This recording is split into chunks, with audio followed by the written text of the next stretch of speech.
What took you so long to stop hiding and bring Jocelyn into all of the multifacets of your life? Because I didn't know who Jocelyn was. I have lived my 33 years for everyone but myself. What's the hardest part about entrepreneurship? I said that out loud. Let's take a sip. I think it's easy to hide when you don't know who you are because you don't know what parts of yourself you're vulnerable enough to expose. I had just separated from my ex-husband, and I walked around the grocery store for almost 2 hours because I didn't know what I wanted to buy for myself. Mm-hmm. How do you not know what you want for yourself? But I knew exactly what his favorites were. Mm-hmm. Do you feel like having a partner has had any hindrance on the discovery of self? I've lived for my parents. I've lived for my significant others. I've lived for my kids. What is one thing that you have to work on that you are kind of hesitant to admit out loud? I'm that girl. Mm-hmm. Whatever I touch, a lot of things, not even just my businesses, other companies, from idea to inception to $1 million companies. What does knowing yourself look like? What does it sound like? What is it? What does it mean to you now that you realize you're on the other side of it? No is a sentence. The girl keeps them in. Huh? Period. We ain't lacking that department. Help me. Oh, help me. But how do you plan to put yourself out there more and market yourself? Use it. And swallow. Woo. Okay. This one is for the millennial who need a little persistence and perseverance to push through. Okay, let's go beneath the scenes. Life can be so complex. The human experience is far more expansive than what we can see, and we spend so much time just trying to figure it out. We put on makeup, nice clothing, and we go out into the world trying to hold it all together. When beneath those seams, we are being ripped apart. Some of the ripping is self-inflicted, some of it is because of the pressure of society, but all of it is limiting. Limiting in our quest to just simply be who we truly are. We're more complex than we give ourselves credit for. We fill our brains with popular sayings like, oh, it ain't that serious, loosen up, or just live a little. But life in itself is a deep, non-surface level experience, and sometimes it can be pretty serious. So often we force ourselves to only exist at the surface, never allowing ourselves to be fully exposed. We let the layers pile up until the pressure becomes too much to bear, and then we rip. Sometimes into shreds, and a lot of the times in silence. Beneath means to go below the surface, and seams are what are supposed to keep us joined together. Because we are taught, no matter what, you just have to keep yourself together. We create this image, never letting people in, never going beneath the seams. I don't know if we ever get the answers we expect from life, but I'm starting to find peace in the process of just figuring it out. Instead of forcing the complexities of this human experience to be hidden, let's peel back the layers and go beneath them. Beneath the seams, a love letter to millennials who are just trying to figure it out. Beneath the Seams, the podcast, now available on all platforms. Hey y'all, and welcome back to another episode of Beneath the Seams. I'm your host, Kayla Riggins, and this is the safe seat. This is the scene seat. This is the seat where we peel back the layers, we get personal, we have hard conversations, all for an effort of ultimately exposing our true selves. We spend so much time putting on masks when we go out into the world, so not over here, not in this seat, okay? Nothing in life, I'm learning, is ever really what it seems. So over here, we go beneath them. And as you can see today, I have a guest in the seat. It's two seats, okay? I am joined by, I like to introduce people, of course, in my own way, and then I like to let them introduce themselves. So I'm joined by Jocelyn today. So Jocelyn is my line sister. Oops to that. Look. Oops to that. Jocelyn is my line sister, my friend, my client 4 times over at this point.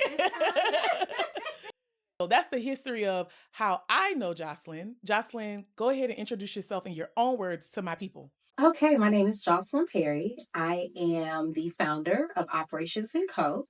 We specialize in... Girl, Jocelyn over here with her, I'm a professional I'm a six-figure entrepreneur voice. I can't take it. Give the people the thing, child. I always have to loosen her up. You specifically. She does. See, Correct. that's who we want. We want her. She's my, I am Jocelyn. Listen. Then you got a little sexy and sultry. I am Jocelyn. But you know, don't let me stop you. Introduce yourself how you see fit. Let me calm it down.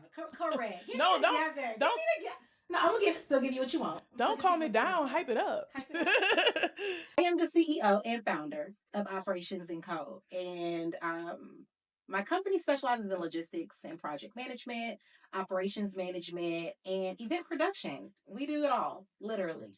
But it's amazing. I've been doing this for literally almost a decade of my life, if not more. And it is just fulfilling to me. I am a mom. I love my kids so much. I have an almost 18-year-old who's my bonus baby. And I also have Jace. He'll be 7 this year, but he's literally 6 going on 16 in my brain. But yeah, that's just a little something about me and just here to let it all out with Kayla. Let's let it out. I love it. All right. So you said we're going to get into some things. You're going to let it all out. You ready to go beneath the scenes? Let's go beneath the scenes. We talk about the things over here. You ready? Okay. So when I asked you to be on the pod, one of the things that comes to mind, I mean, you are multifaceted and there is a myriad of things we can talk about. But I mentioned when I was telling my people how I know you that you are my client 4 times over. And so one of the things that I really respect about you is not only, of course, your loyalty in terms of coming back to me for services. Jocelyn always came correct. She always paid the price. She ain't asked for no license to discount. She has always come very correct. And I appreciate and respect that. But you just launched officially the new phase of Operations & Co., your business. And we've worked on I keep saying 4 times over, but I can count at least 3 for sure of your different business ventures. But this is the first time. No, it's 4. It's 4? I thought so. It's 4, yes. Yeah. But this is the first time that we have gotten all the way to push post, right? And so a launch is multi-layered. Yeah. Right. No, we got there. You called and like, what are we doing? Yes. What are we doing? Yes. So a launch of a business and a brand is multi-layered.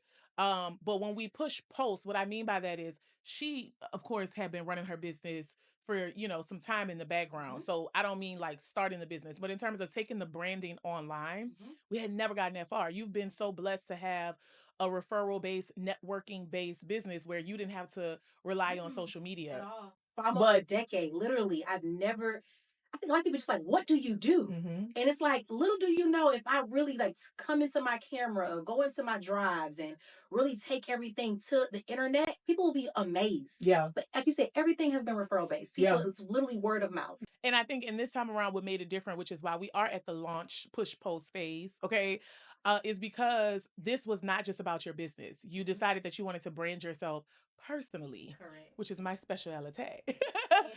And I think when you pour yourself into it, so often people, especially in entrepreneurship, they like to try to separate, don't take it personal, it's separate. I don't subscribe to that.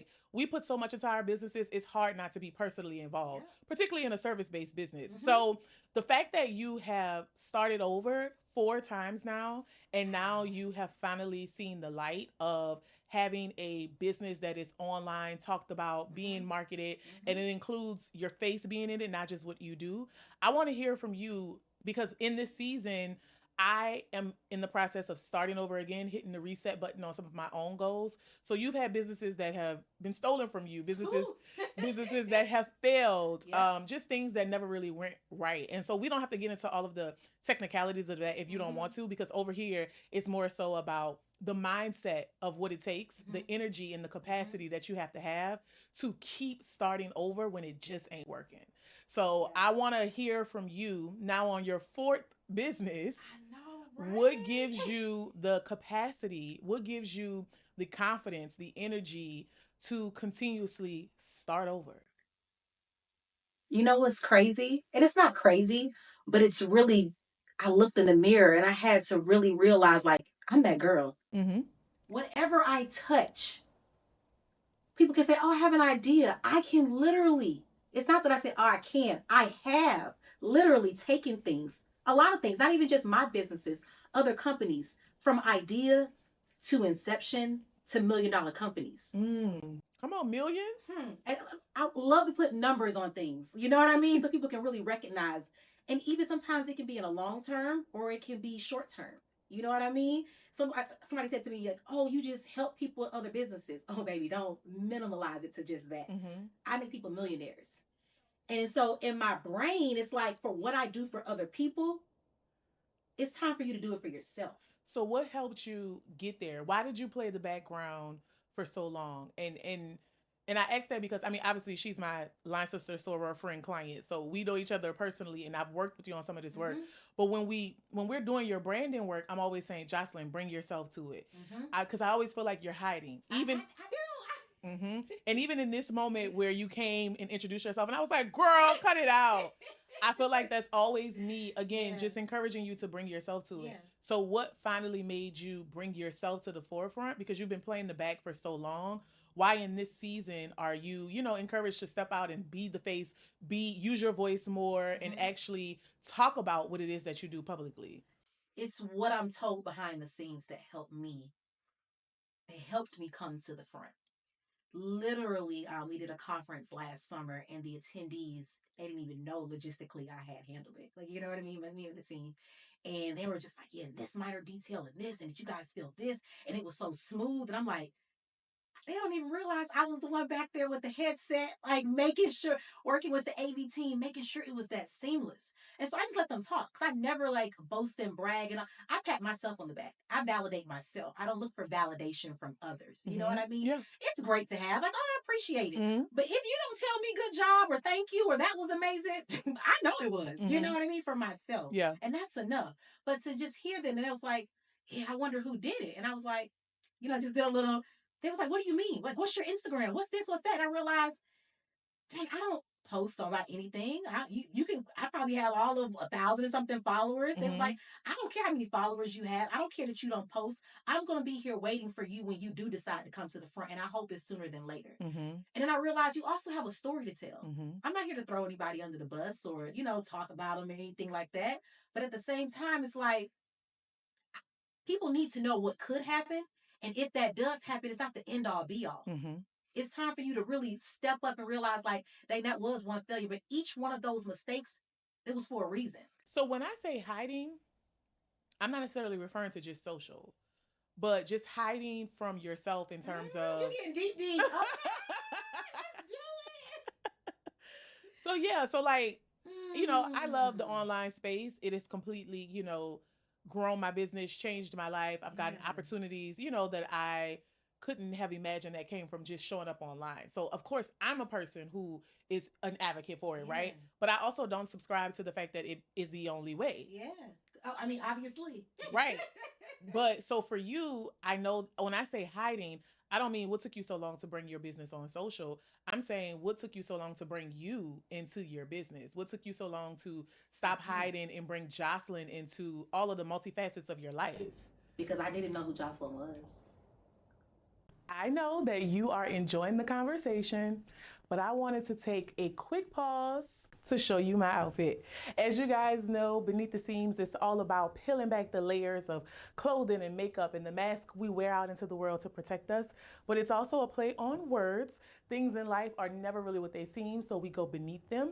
But we also go beneath the seams and the stitching of the clothing that we wear. So on the podcast, when we're having these conversations, we're naked, metaphorically. But of course, because we can't be naked on the internet, we're serving fashion and a look in real life. So I'm a fashion girly. I love all things style. And this is what I'm wearing on today's episode of the pod. So my pants, I'm wearing these cargo pants from Fashion Nova. I have really been loving the cargo trend lately and getting into it in pants and skirts and shorts. What attracted me to these was the print. It's gray and it's cream. It's almost like a stone wash, but not really. And that really attracted me to them. I think they're super fun. Because I'm a little extra, I wanted to pair those same gray and creams. So my sweater is a zip up in the front sweater. It is from Zara. And of course it has faux fur embellishments all over it. You can never have too much fur, especially during the winter months this time of the year. And I paired it with a white boot. White boots can be risky to some people, but I think when you get it right, you get it right. And so these white boots are from Steve Madden. And then lastly, I am wearing one of my favorite little bags. I love a little small bag where it's like, what she got in there? Nothing? Nothing. This is one of my favorite little small bags. It is from Brandon Blackwood, a black designer, of course. And I love it so much because it fits just enough. But my favorite thing about it is the color. So I thought this color was perfect to pair with the grays and creams. Okay, so this is my outfit of the day. Let's get back to the conversation. Baby, one question after another, I'm gonna get it up out of. Okay. Okay, so now we're there. We're here. Let's talk about it. What do you mean when you say you didn't know who Jocelyn was? I have lived my 33 years for everyone but myself. Mm-hmm. I've lived for my family. I've lived for my parents. I've lived for my significant others. I've lived for my kids. I've lived for everyone, my business partners, my businesses. I remember transparent moment. I had just separated from my ex-husband and I went to the grocery store and I walked around the grocery store for almost 2 hours because I didn't know what I wanted to buy for myself. Mm-hmm. How do you not know what you want for yourself? But I knew exactly what his favorites were. Mm-hmm. I knew exactly what the kids' favorites were. I knew exactly what the household would have needed. Mm. But for me, what do you even like? What even makes you happy? What even brings you joy? You know what I mean? And You didn't know. I did not know. I worked. And where I thought I was just letting things go, I was suppressing. Okay. And I worked and poured into my businesses and I poured into other people and I never reciprocated that for myself. Mm-hmm. That's so good because I think it's easy to hide when you don't know who you are because you don't know what parts of yourself you're vulnerable enough to expose. And so I am not a hider, right? But when I hear you say it's because I didn't know you didn't know who you were, I think about my own journey and it's like I've been pretty secure. I mean, you've known me for Oh yeah, baby, listen. When I tell you top two and not the two, Kayla, like, period. And so I received that, thank you, but I understand that that is not a reflective of the whole, right? And so I consider myself a very self-aware person, and so I always am taken aback when I see people who are also top two and ain't two, but they are not as vocal, they're not as believing of themselves as other people are in them. So when did you come out of hiding? Like what was the connection between I don't know who I am and now I'm starting to discover who she is? What did you do? Take us through that process. Um, so definitely post divorce. It was definitely post divorce. And then I had gotten out of a relationship after my divorce. And the girl keeps a man, huh? Period. I'm lacking that department. Help me. Oh, help me. Listen, when you know that you're the table, you know what I mean? Clearly. Mm-hmm. So I had gotten out of that relationship as well. And I finally was able to say, like, it's just you. And what are you going to do with this time? You know what I mean? Was dating a little bit here and there. Had some prospects, but I just wasn't in it. Like, you know what? Usually I'm like you said, keep me, but I wasn't in it. I just wasn't. Nothing was fulfilling about it, and so I just stopped. I'm like, I don't got time for this. I'm gonna do what I need to do for me, and I finally chose me. When I finally realized, like, you can do this, and you don't have to have anybody else in your life to do it. When you choose yourself, bet on yourself. What's the worst that could happen? Nobody else failed when you betted on them. Yeah. What do you think would happen when you betted? I had the best year of my life. Yeah. Those were 15 months of betting on myself. Was the best decision ever. Do you feel like being in committed relationships for the majority of your adult life, honestly, like your ex-husband, y'all were dating when we were in college. So we were adults, but we were young adults. We 20, 21. Yeah. Correct. So, and now at 33, even since your marriage, you've also been in a serious committed relationship. I have. Do you feel like and this is not me being anti man, because I'm gonna get me one. Period. But do you feel like, because I speak from the total opposite end of the spectrum, never being in a serious relationship for real. So do you feel like being committed in a serious relationship, starting from college, being married all the way through your 20s and now even into your 30s, do you feel like having a partner has had any hindrance on the discovery of self?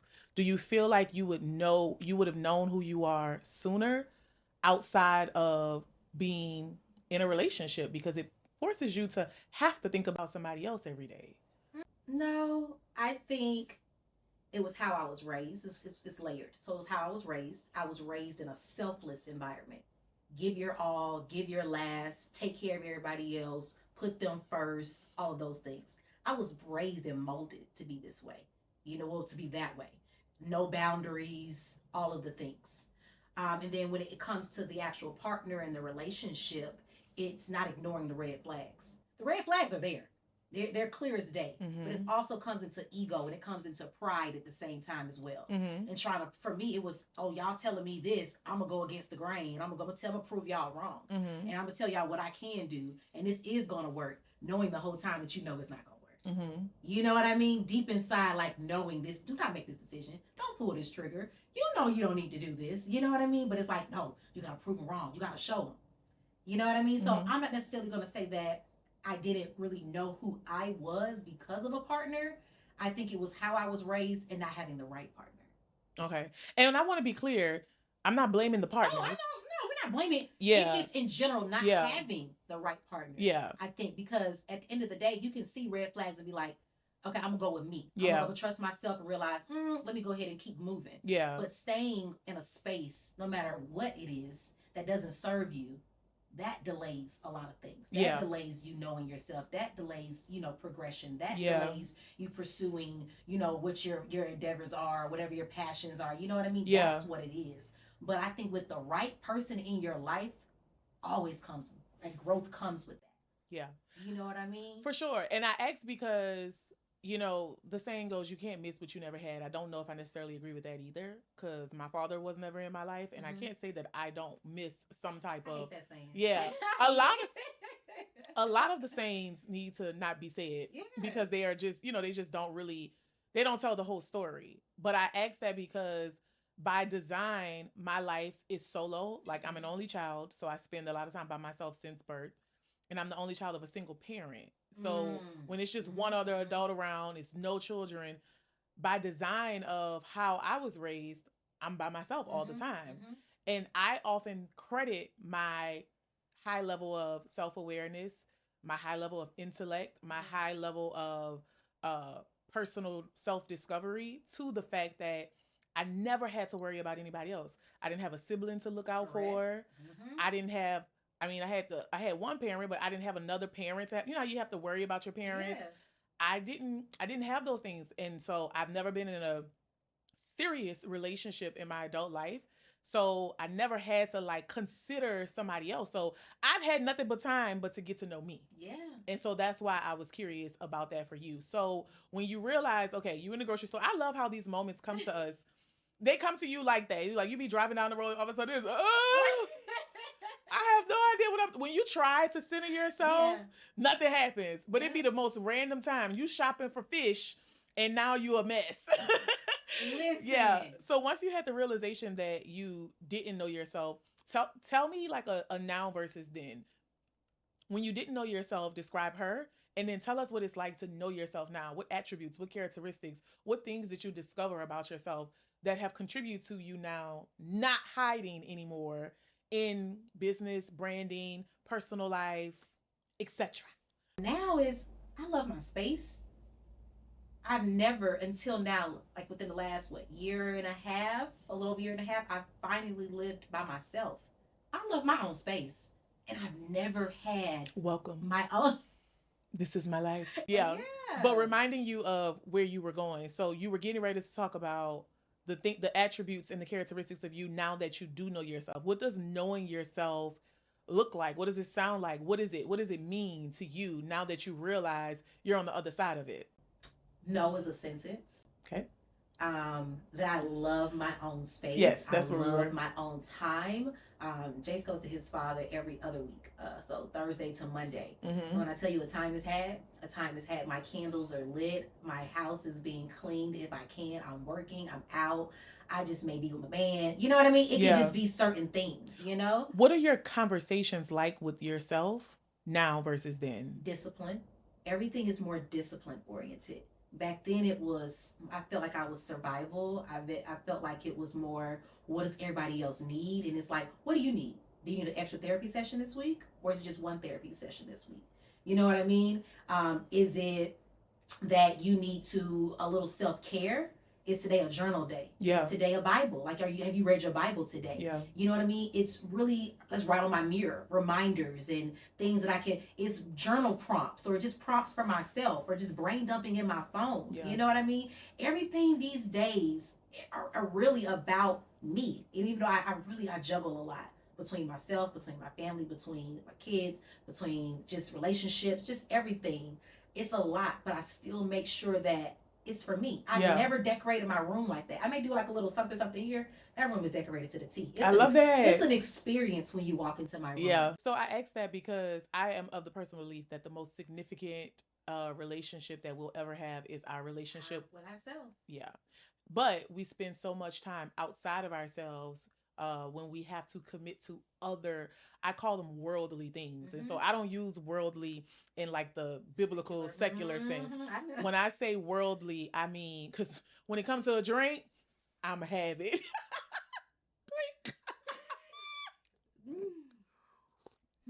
Okay.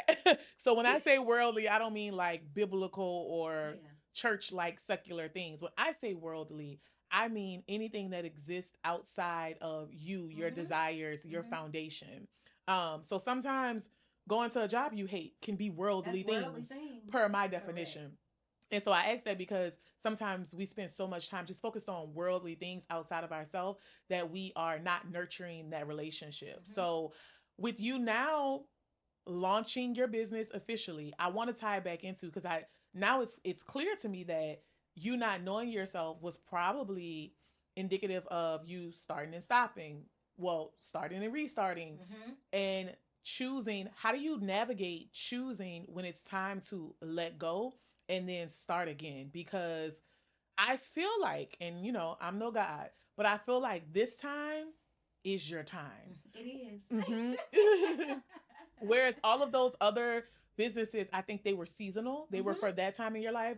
I feel like you've stepped into your thing. I personally feel that way because you are in this. So it's not just about how you can help other people be millionaires, but it's about how you can use your story, correct, right, as a testimony to help other people. So that's my perception of it.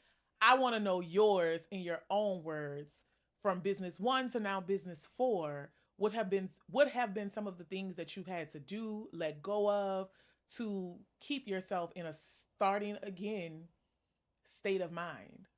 Not letting other people influence me.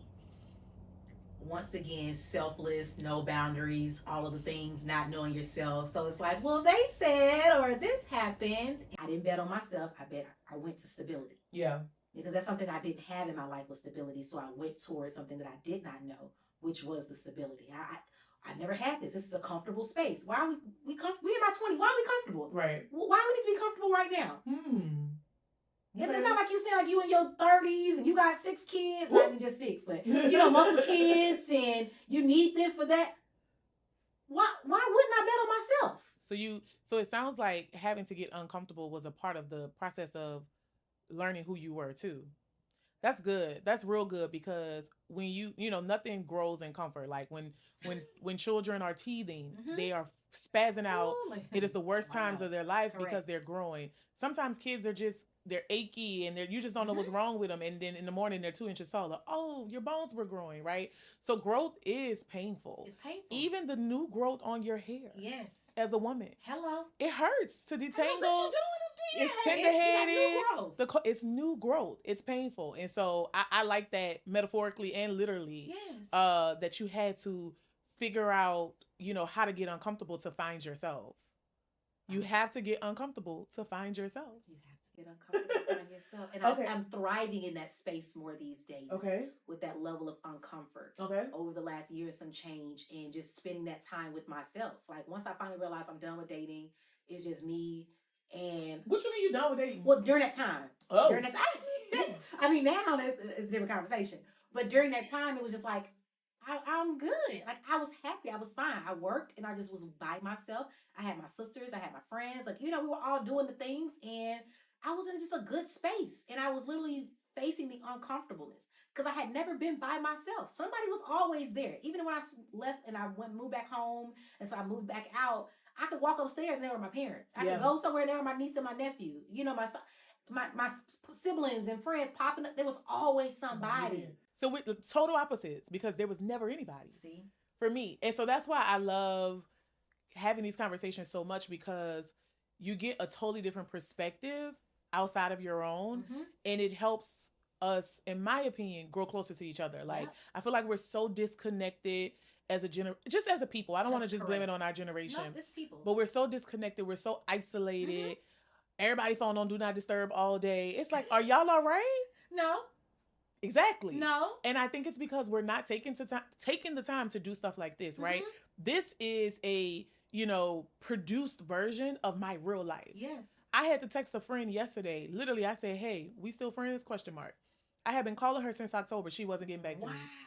But who is going to have the level of vulnerability that it took me to sit at? Because at this point, it's February. I'm in my feelings. Yeah. Right? But because relationships, people, community mean something to me at my core, mm-hmm. I have the level of emotional intelligence to put me aside and mm-hmm. me feeling some type of way and reach out to her. That's the hardest thing to do, Kayla. Yeah. Literally, we're working through that in therapy right now, just individually and even in friendships and any relationships, whether it be intimate, friendships, anything, just putting yourself to the side, and just learning like, okay, I know who I am. I know how I feel. But let's sit this over here and let me just do a check-in. That's literally the definition of emotional intelligence. The ability to be able to discern. Culture calls it read the room. Mm-hmm. That's the cultural popular way to say emotional intelligence. Your ability to read the room and discern how other people are feeling, mm-hmm. what people are mm-hmm. doing, how they're perceiving you. Mm-hmm. Outside of yourself, being able to take you away for a moment. Yeah. And I'm important. You're important. We important. Yeah. Right? But being able to just sit that aside and be like, I understand where you're coming from. Or let me see what's up with you. Yeah. Let me not risk going the rest of my life without mm-hmm. talking to you mm-hmm. because I'm real. It ain't nothing to cut that. Oh, listen. Okay. And but I have to, because I am like that, I have to actively fight against that. Yes. Because I do start to feel like, well, you ain't call me. Correct. You ain't reach out to me. Why I always got to be the one? I got to work through that in therapy because. Listen. Yeah. My best friend called me out about it. Mm-hmm. She said, you just can't cut everybody off. You're going to need somebody. And I'm like, dang. But I say dang now, but then I'm like, no, I don't. Yeah. Listen, that was my thing. Like if I was in a space of being uncomfortable or I felt like something wasn't serving me or versus now working through therapy and they're like, everybody has a space or a place in your life. It's you that determines what that looks like. Yeah. You don't have to just cut people off. Yeah. Like, you know what I mean? I'm like, dang, that's a defense mechanism. That's a trauma response. Yeah. That's the reason why you do that. You know what I mean? Yeah. And I had to realize like, dang. Cause I looked through it and be like, oh, you don't want to talk? Or we fell out. Oh, well. Yeah. And now I'm circling back like, you know what? I wasn't in a good space during that time. You know what I mean? I wasn't in a healthy position with myself, let alone like one of my really good best friends. Like when you saw her, you saw me. When you saw me, you saw her. Like, oh my goodness. But it was like we fell out and then we came back to the table and I still realized that I was not in a good place still during that time. And it's like, well, I thought we rekindled and then you just disappeared again. I was like, it's not that. I know what you need as a friend and I know what you need as like in a friendship and relationship. I can't give you that right now. So versus me continuing to like trying to lead you on or kind of straddling the fence or not really knowing and continuously hurting you, I'm going to remove myself until I feel as though I am ready to show up for you how you would show up for me or how you need me to show up for you. Yeah. That took a lot for me to do that. You know what I mean? Yeah. Everything requires a lot. Life is a lot. Everything requires a lot. Life is a lot. And one of my personal challenges with navigating life is People love to say, "Oh, it ain't that serious. It ain't that deep." I actually say that exact line in the trailer of this podcast. But people just write stuff off, and I think we are missing out on connections, relationships, experiences because we are so. And again, I am pro self, but I'm not pro self enough to where I can't see you. You know what I mean? And that's just really important to me. So, all right, as we transition a little bit, I want to do like let's take a sip. I want to do a lightning round of questions. So when I have a guest, so you can elaborate, but it's more fun when you know, keep it short, a sentence. Okay, let's do so I'll do a lightning round of questions, and then we are going to, because I always say this is not an interview, it's a conversation. Correct. So then I'm going to open up the floor for you to ask me whatever you want to ask me. All right. So first, your lightning round of questions. All right. All right. What's your favorite part about being you? I'm amazing. I'm resilient. I'm powerful. I'm strong. Yeah. I love that. What's the hardest part about entrepreneurship? Never giving up. It's hard to not give up. It's hard to not give up. Because you want to wake up every morning and just say, you know what? Burn the laptop. Burn it. Throw it out the window. You know what I mean? And pushing through and betting on yourself. You know what I mean? Because no day is the same. Yeah. I like consistency anyway. I mean, a relationship. But no, I feel you. A steady check on set days that you know you can look forward to. That's comfortable. Yeah. But it's the uncomfortable. It's the hustle. It's the grind. It's the, you ain't paid that invoice yet, what you got going on. Yeah. You know what I mean? It's the knowing the different levels of the different approaches that you should take to even have, like, within your business. You know, dang, I ain't think about this angle. Oh, following up with leads and all of those types of things. So, yeah, it's a lot. What is one thing that you have to work on that you are kind of hesitant to admit out loud? Hyper independence. Okay. Why are you hesitant to admit that out loud? I don't know. Because it came out real smoothly. Because I've been working on that. Period. That's how it came out for me to finally say I'm hyper independent. That I don't trust anybody else to do what I know I can do for myself. Because I can do it all for myself, but I don't have to. And I think that's something that even in my intimate relationships and friendships, they all say the same thing. You know, you have a support system. You know, you have a village. So tapping into that more and relinquishing that control to know that you don't have to. Yeah. I don't. Yeah. If you just vocalize what is that you need in this season or during this time, imagine what'll happen. Yeah. And each time, like when I've been doing it, I look around like, I could have been doing this all along. You know? Yeah. What's your favorite non-sexual thing about a man? Making me laugh. That's cute. Mine is when he drives. I just want to be a passenger princess. That's number right 2. into the music. This is how we 2. do it. Oh, yeah, you love it. Passenger seat princess me. That's cruising number 2. down the freeway. And then you let me control the aux. Just me and my baby. I just want to sit here. With your hand on my thigh. What? I need to own it. I need it cuss. Like you need a cuss. I need it in the middle. That's what I need it to be. You know? What's the hardest thing about being a mom? Showing up every day. Whew, I said that out loud. Showing up every day. Like, in not feeling bad when I can't give 100% every day. Because I want to give him the world. And I'm dang near close to it. Listen. Can you be my mommy?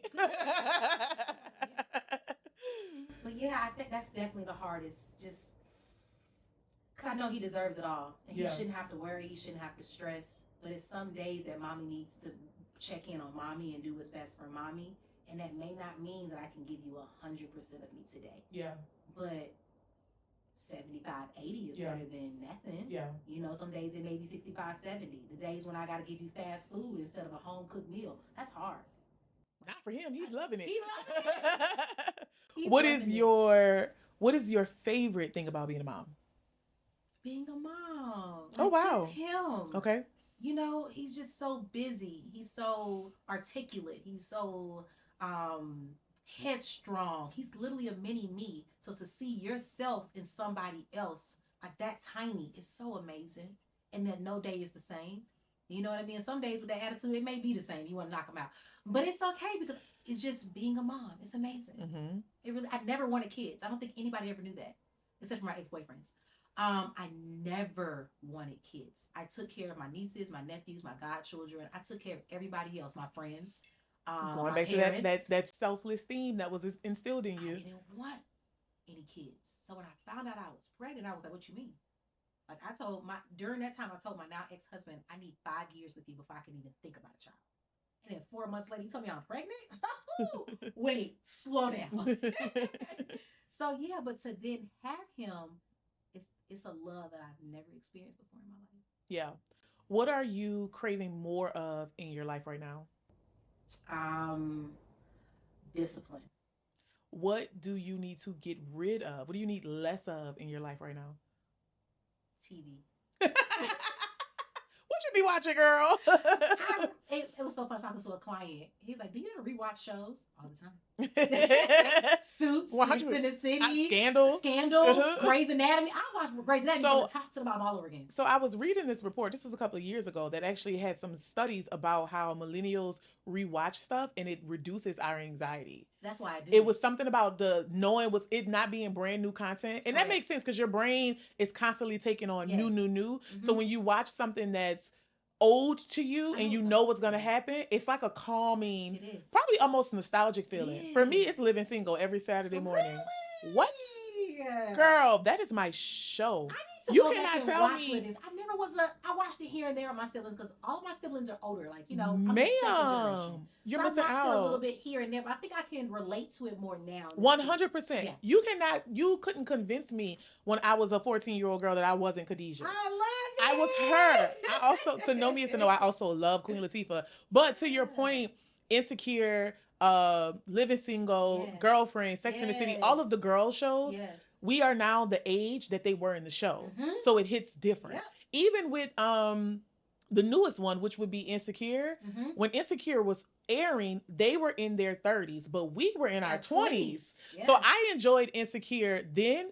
Baby, I recently we rewatched it, now being in my 30s, how they were. Oh my God, it was like it was new all over again. I need to do it because it hits so different. I didn't watch the last season because it took her so long to come out with it, and I was just like, forget it. I'm done. I'm over it. Like I'm just like, But now I think I'm in a season now. I'm gonna rewatch it. That's how I am. I'm in doing Gossip Girl right now. Yeah. Okay. Never watched it. Do that for yourself. Not you saying you need less TV, but you're trying to give me more. That's what I do need because I'll with my ADHD, I didn't realize I had it until I was older. We kind of need that noise in the background. Yeah. And so it helps me to work and stay focused with noise in the background. Okay. So I'll go rewatch. But back to your point of us knowing what'll happen, I will fast forward to the end of the show just to know what happens at the end, and then start the show over so that way it's no surprises. Got you. I love it. All right, take a sip.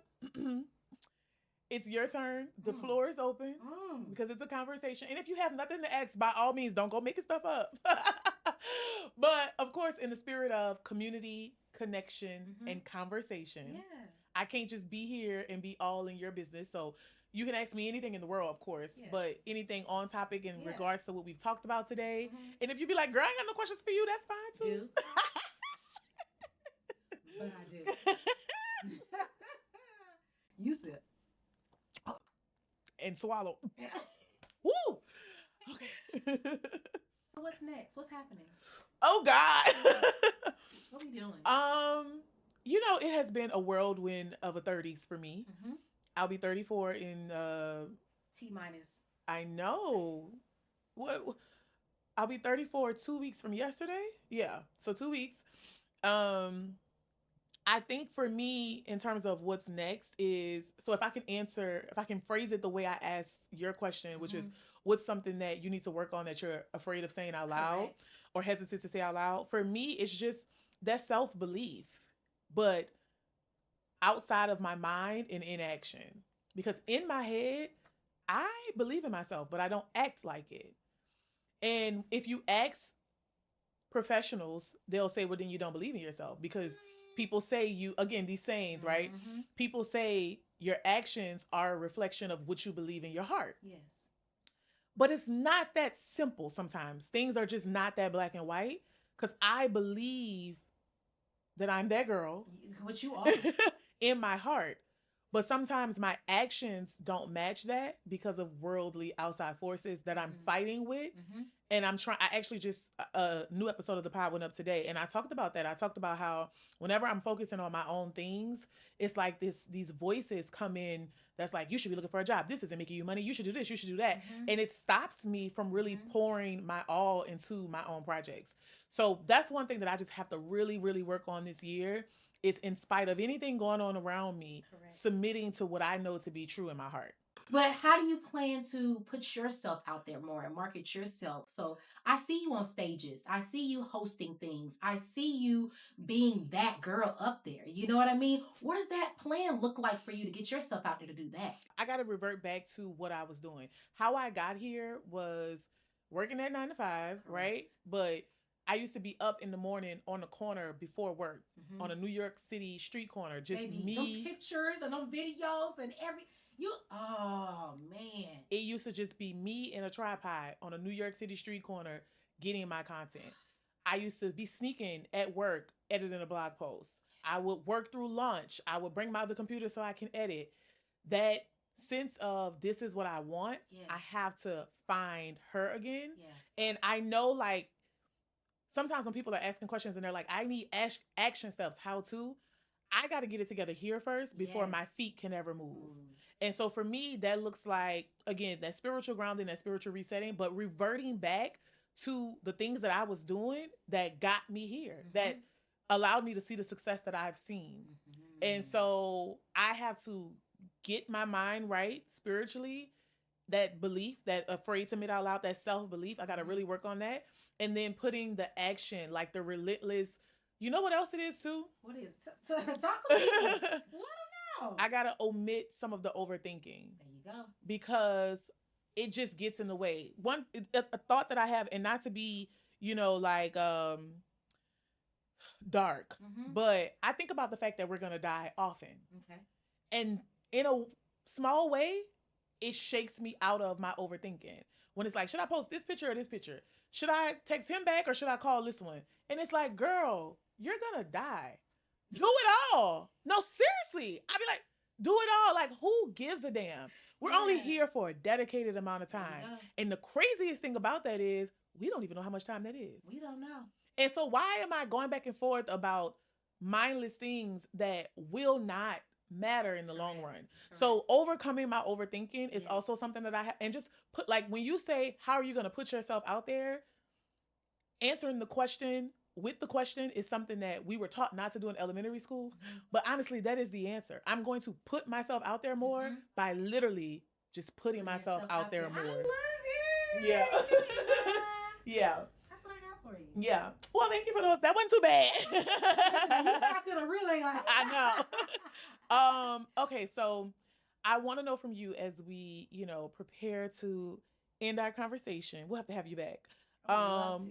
What does legacy mean to you? I don't have any children. And so people often, they come at you for that when you don't have any children because they're like, what about your legacy? And because I'm a scholar, I know that people conflate legacy and lineage, right? And so lineage is your children, your bloodline. Legacy is what you leave behind that impacts someone. So for me, this podcast is my legacy. 50 years from now, somebody will find this in the archives and it'll mean something to whoever's desk it lands on. How I create, the people that I impact, the things that I say that help somebody think differently about themselves or draws them closer to God. That's a part of my legacy. So I'm just curious for you, and feel free to share about, of course, your children because you are a mom, but what does legacy mean to you? Legacy to me, I always say that I'm a vessel. You know what I mean? Shout out. Literally. I'm a vessel and God uses me as a vessel. So just being able to bless other people, you know what I mean? I want my kids to be, my lineage to be able to see that, and say that my mom passed this down. It wasn't something tangible, but it's something that I also can do myself to honor her legacy because she always cared for others. She always gave back. She always poured into people while still loving and choosing herself. You know what I mean? So I want them to understand that as young men, but also to know that as a woman, a young woman, and then probably older, but just she still stayed true to herself while doing it. You know what I mean? Yes, she has an amazing company, and I want to continuously pass down to them. But if they don't want it, cool. But I would love for Operations and Co to be generational because this isn't going anywhere. It can pivot accordingly, but it can literally, it's operations, it's project management, it's logistics, it's all of the things that people need at the same time.